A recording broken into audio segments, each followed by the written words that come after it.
Well, happy Wednesday, everyone. Welcome. I want to give everyone a chance to get connected as we are joining. It looks like we are now connected on Facebook, LinkedIn, and on YouTube. So as you're joining in, if you will drop me a hello in the chat, let me know where you're joining in from too. That would be great. Love to know who's with us today. Also, guys, if you're catching this on the replay, make sure that you use hashtag replay so that I will know. And if you want to tag me, if you have any questions along the way and you are watching this on the replay, just make sure you tag me in your questions. And that way I will get notified via email and I'll know to come back and check and answer because we're going to be happy to answer any questions that you have for us today. So just a couple of housekeeping things too. If you are joining us from Facebook, if you leave a comment in the chat, it's going to say Facebook user. So what you need to do is you need to go to StreamYard.com/Facebook and give StreamYard and Facebook permission to speak to each other, and then it'll tell us your name. And that would be super helpful to me. And the good news is if you've already done it on the device you're on, you don't have to do it again. So again, that's StreamYard.com/Facebook and give them permission to speak to each other. So just some introductions here. If I am new to you and you are new to me, let me tell you who I am. My name is Beverly Smith, and I am the founder of Career Success Strategies. I'm the former owner of a staffing and recruiting firm, so I know firsthand what hiring managers are looking for.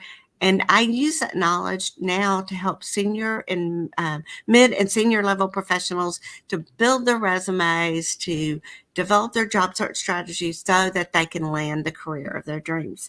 Now, last week, we talked all about how to plan for career growth and expansion.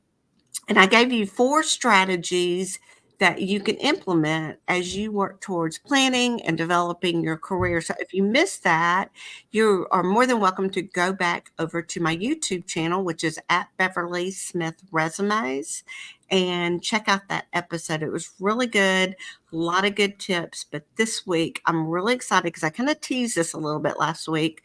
We're going to dive deeper into one of those strategies. We're going to be talking about using assessments, and I have brought on a very special guest, core clarity expert, Indy Little, and he's going to help us unpack this and understand exactly how to use assessments and how they can help in career development. So glad y'all are tuned in today, and be sure to welcome Indy in the chat. So I'm going to tell you a little bit about Indy and who he is.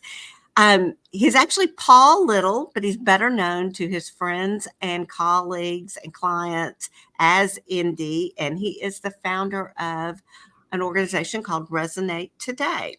He helps people champion their awesome and maximize their God-given potential. He also teaches teams how to communicate and understand each other better, which leads to greater job satisfaction and productivity.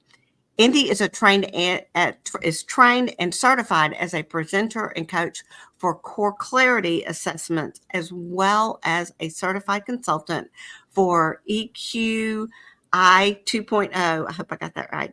The predictive index and the 360 review assessments. Prior to starting Resonate Today, he served for 24 years as a missionary with Cru. Also, you may know it better as Campus Crusades for Life or for Christ. And it was here where he discovered his love for assessments and helping people uncover their strengths and best use their talents. During his last 15 years with Cru, Indy served as an internal coach and a consultant, helping their staff find their best role fit within the Campus Crusade for Christ organization. Originally, he's from Wisconsin. Indy has a marketing degree from the University of Wisconsin-Eau Claire and now resides in Orlando, Florida. He is also the proud father of 2 beautiful daughters. And some fun facts about Indy: he's an Eagle Scout. He's an avid motorcyclist, and I love this. He's ridden over 170,000 miles in all 50 states. Wait, I think that means like 170,000 total, but also in all 50 states, right, Indy? That's correct. Exactly right. One other fun fact, and kind of goes into how he got his nickname Indy. He is an avid race car fan, so you can put the Indy series together, and there you have it. Welcome, Indy. I'm so glad you decided to join us today. We have so much to share with our viewers. Thanks for having me. So we're going to just dive right in. As I mentioned last week on the live stream, we talked about strategies for career planning and development, and assessments was one of the strategies that I offered. But since you're here and you're the expert and live in this world of assessments on a day-to-day basis, I would like for you to tell us how assessments can really help someone when they're planning out the direction and development of their career.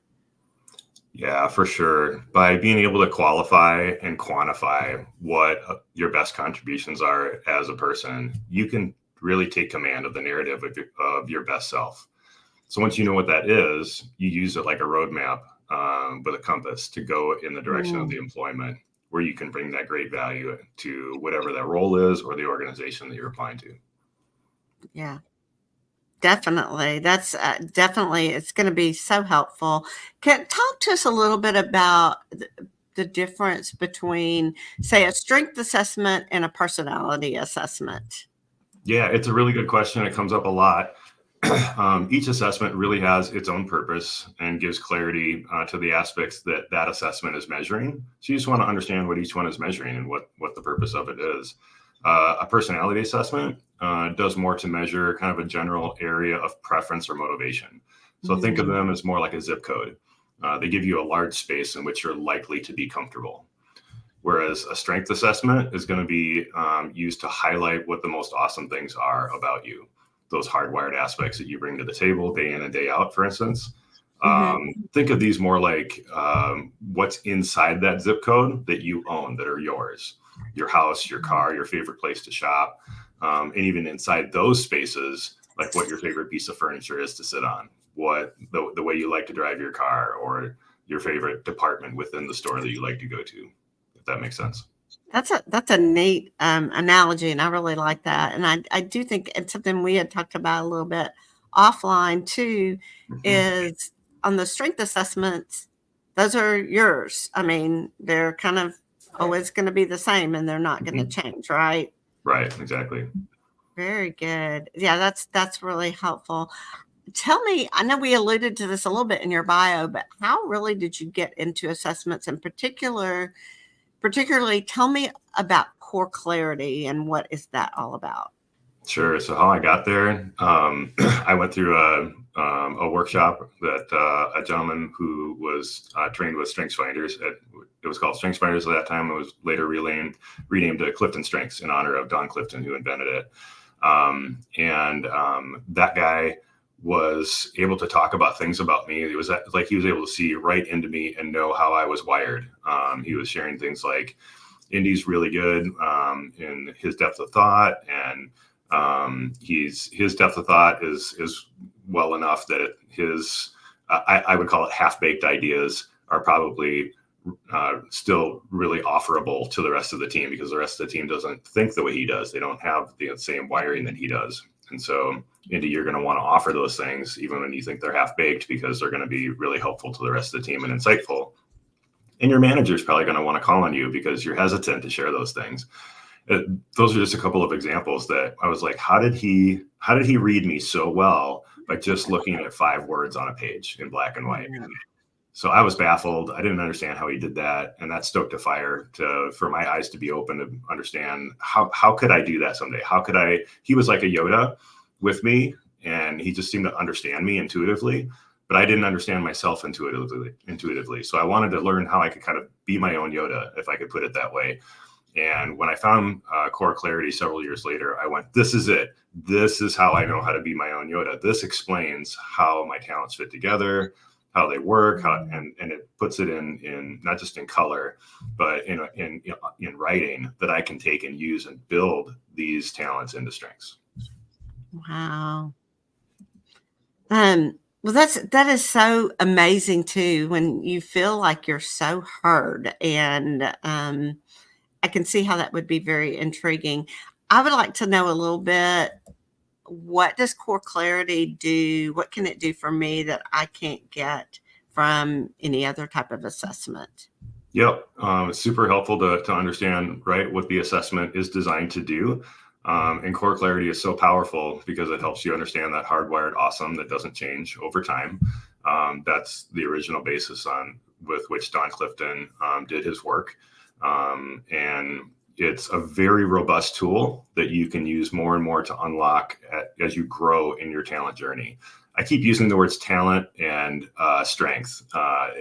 They may seem interchangeable, but talent is the raw material that you're given. It's hardwired into you. Strength is when you turn it into something that you can use consistently every day at a high level, basically. And so Core Clarity is really a Cadillac of an assessment as opposed to a Chevrolet. There is just a great opportunity within the assessment. It's very robust, and you can take it and use it right away, but then you can really grow with it and use it more and more over time. For instance, you get your top 5, 1, 2, 3, 4, 5 of what your top talents are. And then as you learn more about that, you can learn how they interact with each other. We call that a core drill. It gives you an idea, a picture of how they interact with each other. From there, you can learn more about how those top 5 work with a team. So you understand everybody on the team.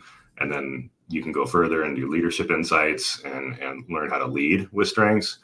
And maybe one of the final steps, I think of it like a master's degree, would be to do a really deep dive into all 34 of the talents. There's 34 words within the Clifton Strength System. Mm-hmm. That's what Core Clarity uses. So when you hear full 34 or all 34, that's what it's referencing. It's just that all of the talents in ranked order for a person, and then how to unpack that and understand how that works for the person. So I think that's so interesting. And I've heard you say before, that those bottom ones are just as important as the top ones. Mm-hmm. And I know when I did mine years ago, I was like, okay, well, I don't need the bottom ones. I don't need to really know about that. But now I'm intrigued, to see, okay, well, that might answer questions as to why maybe something doesn't quite mesh right with me in a certain field. And you're like, oh, but that's part of what I'm supposed to be doing. So yeah, there's a misnomer that you just ignore the bottom 5, when in reality, you very much understand what they are and why you don't show up that way. And so you don't invest energy into those spaces because they're not going to be fruitful. And you have to know what those spaces are in order to recognize when there's an opportunity to invest in that and go, that's not my best self. That's not where I need to be. Very good. Something you said earlier that I thought I understood correctly is, so it's going to show you your talents, and then those can be developed into strengths. Is that right? That's going to be the areas that, and so I think that's interesting because there used to be this trend. Just the common thought was, okay, I need to develop my weaknesses. I need to look on my, work on my weaknesses. I'm not good at this area, so I need to really, really work on that.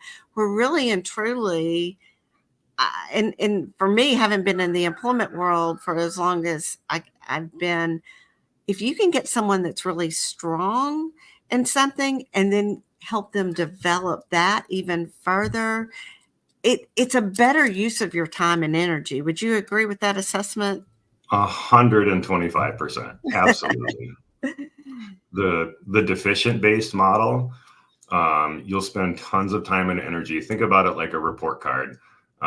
Strengths based, you're looking at the A's and the B's on the report card and investing in those. Deficient based, you're looking at the C's, D's, and F's and going, how can I shore this up? How can I be more well-rounded? That's good in theory. But in practice, it's a big waste of time and energy to keep investing in these things and try to keep pulling them up when you're not wired for them. Yeah. I can imagine too that this, as someone leading a team, this would be very helpful to know where the gaps are Yeah. and what either, if you're not in a situation where you can bring in someone with those gaps, is how are we going to fill those gaps? What are we going to do to manage that situation? Yep. And I guess you've seen probably firsthand too, when you were with Crew, the difference in getting someone, taking them from this role that maybe they were hired in at and moving them over here to where they're a better fit. I can only imagine that people are much more happy and the team's happy and more productive. Yeah.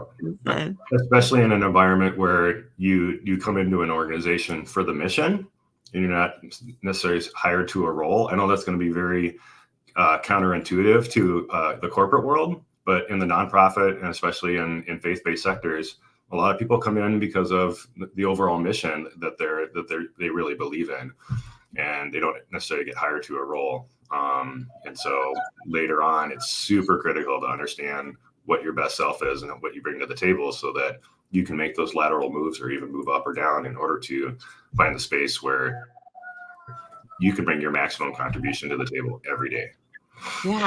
yeah, absolutely. So I know it's kind of almost like, a church organization too. Women kind of get stereotyped into, okay, you need to go teach the little kids. And I would always kind of cringe like, okay, I'll go do it because no one else will volunteer. But, I'd really like to be putting this project over here together. And I will say, one year my husband volunteered me with this organization he was at to help direct a race. And I was kind of like, what the heck did you get me into? But afterwards, I felt so fulfilled. I was like, wow, we did that. And it was exciting and it was fulfilling. I was like, okay, that's what I want to do. I don't, I'll come help you in your Bible class, but it's not really what I want to do. So, Exactly. Yeah. Well, I want to know too. So let's say that I am in a role and I cannot fulfill all of my awesome in that job. And I love how you use that phrase. Tell me, what can I do? I'm in this job and it's not just really taking advantage of my strengths, but I'm not really ready to quit either. Right. It's actually pretty rare that you would bring, let's just stick with the top five talents from Core Clarity. It's actually pretty rare that you'd be able to nail all five of those in a particular employment situation. And since they're hardwired in, it's an opportunity to pay attention to your hobbies, your family, your extracurriculars, and see where you can apply them to those spaces as well. So you think of life holistically and not just employment, you can really gain some traction kind of all over the board in the spaces where you live and apply them elsewhere as well. Love that. Let's talk about putting your strengths on a resume. Is this a potential disqualifier to do that? What are your thoughts there? So in terms of the assessment that you're talking about, it really depends. If it's a personality assessment, I would say be careful because you're talking about kind of a zip code, a generality, and it's the person who's interviewing you might be interested in those assessments, and that's cool, but it's not really going to help you necessarily with the role.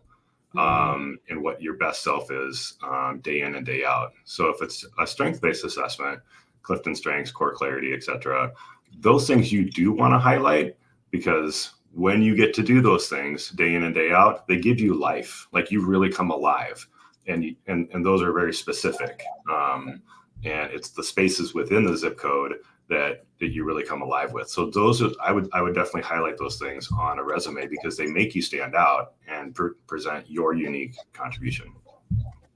I must say I'm 100% agreement. I actually had a client that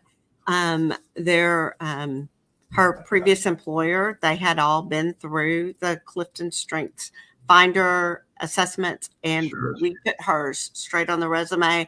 And it's funny, in preparation for today, I went back and pulled up her resume just to look at it. Mhm. And I remember this, it kind of brought back all these memories. And I remember when I looked at her strengths and when I did her intake interview, I was like, oh my goodness, these are dead on. Mhm. Just listening to her. And of course, what I do with my clients a lot of times, and in this woman's case, she had been with this company for like 20 years. So she had not worked anywhere else, and they were Sure. downsizing, and it was just like, ah. And so she really did not have hardly anything to work with in the way of resume. And she also kind of Mhm. had herself pigeonholed, even though she knew what her strengths were. I don't think she saw the real benefit, but we were Right. able to take those and take what she had done and really tell her career story. And the two of them just meshed beautifully. And I remember her just being, oh my goodness, I like didn't know that was me. And I was like, yes, it's you. You're so good at what you do. And she was very much in a role at the time that she was just almost perfect for. Mhm.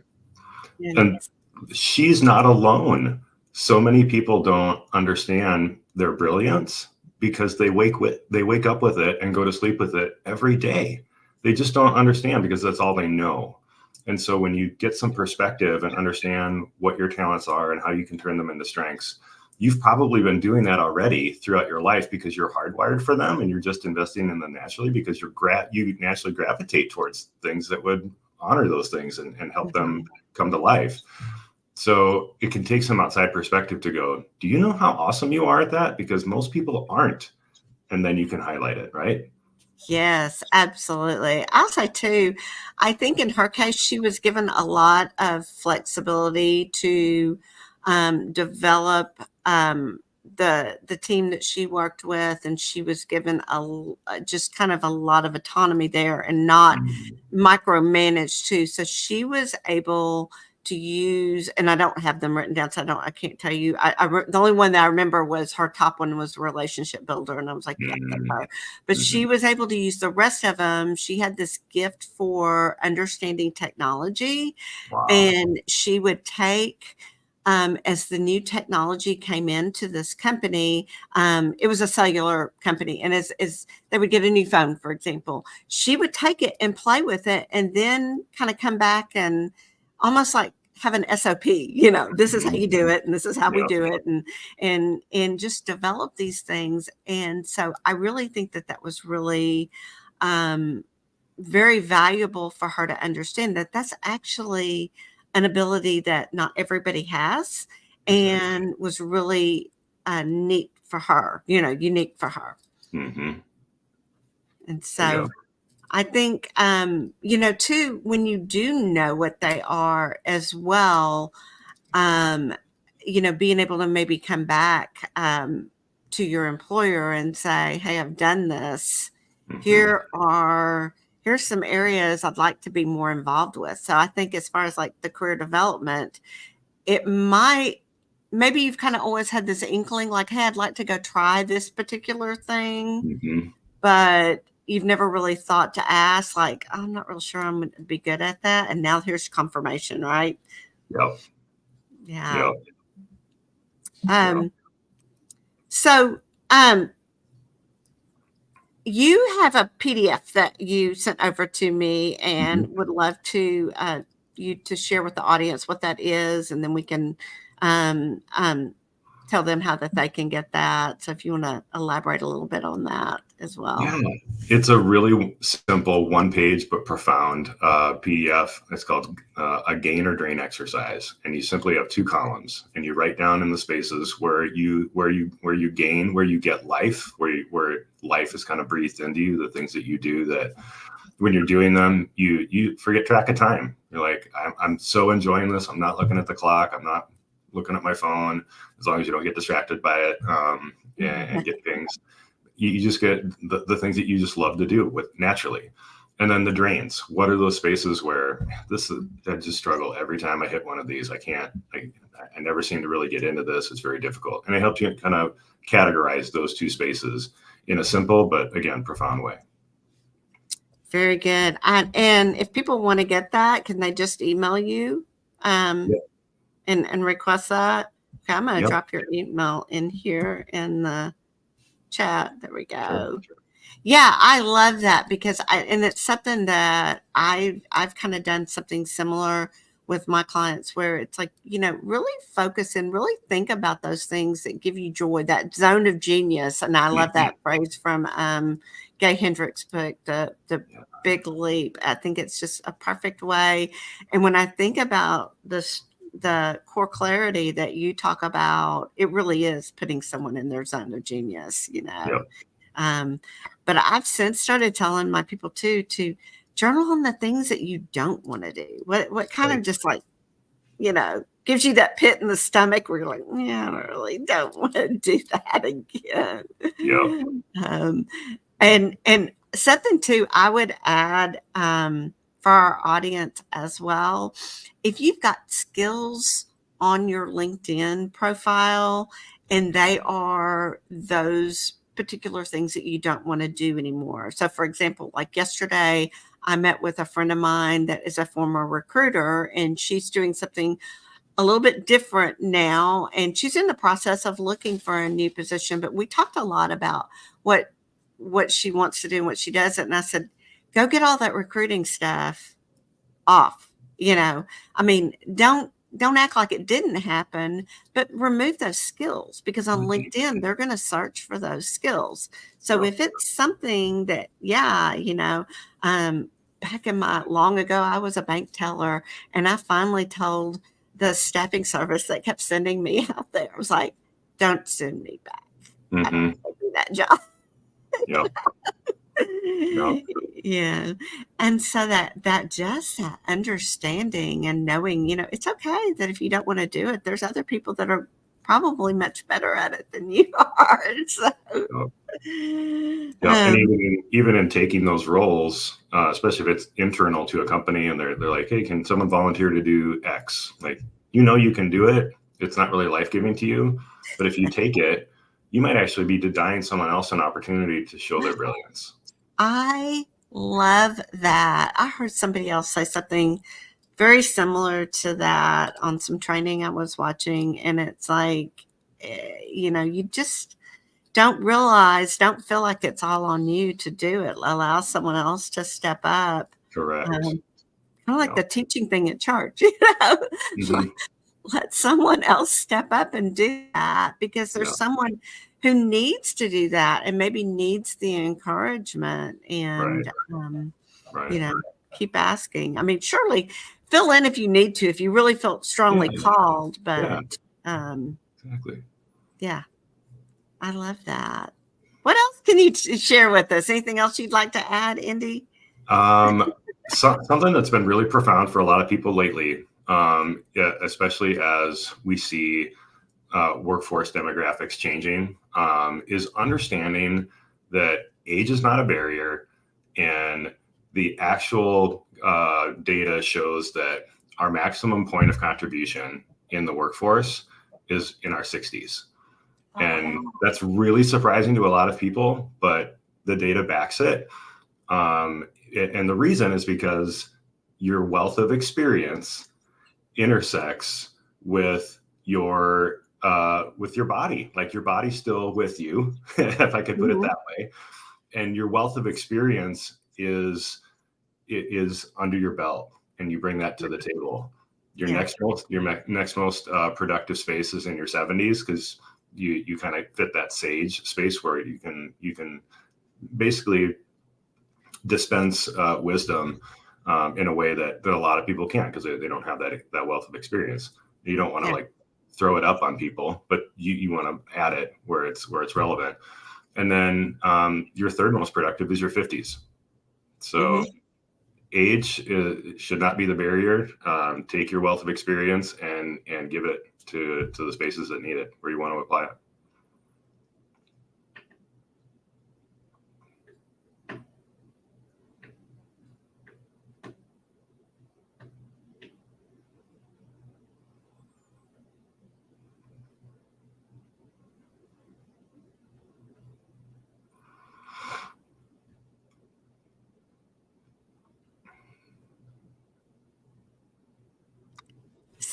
Sorry, I think we froze up for just a minute there. All right. Hopefully we got all that. I think that is such an interesting concept. And I know when I was still in the staffing industry, I had a mentor, and one of the things that she was teaching the recruiting firms is to take those people that were going into retirement, that maybe retired and then decided, hey, I'd still like to work. I've traveled now, and this isn't exactly what it was cracked up to be, or I could still use a little bit of additional income. And she taught us something similar about marketing them back, even marketing them back to their same employer, but as a contractor. And Exactly. it was like a win-win, because they could still command a higher wage, but because they were only working part-time, the company, wasn't out as much money. And also too, if they worked as a contractor, there wasn't like that same commitment level. Yep. And so there was just a great win there. And I also think too, I don't know, do you follow the Benham Brothers at all? No, not yet. So they are Christian entrepreneurs. And I recently attended a conference where they were speaking down in Dallas. And one of the things, and I've followed them for a while, so I've heard them say this, but talking about retirement's not really a biblical thing. God expects us to work and be productive and contribute. And so just, retiring and going off and not doing anything is probably not going to feel as good as you think it is. Kind of like, my mentor was saying, they'd like to come back in, and you can still contribute and work, maybe just at a different level. I'm seeing a lot of people pivot in their 50s. Yep. Yep. Doing exactly what you're saying. Yep.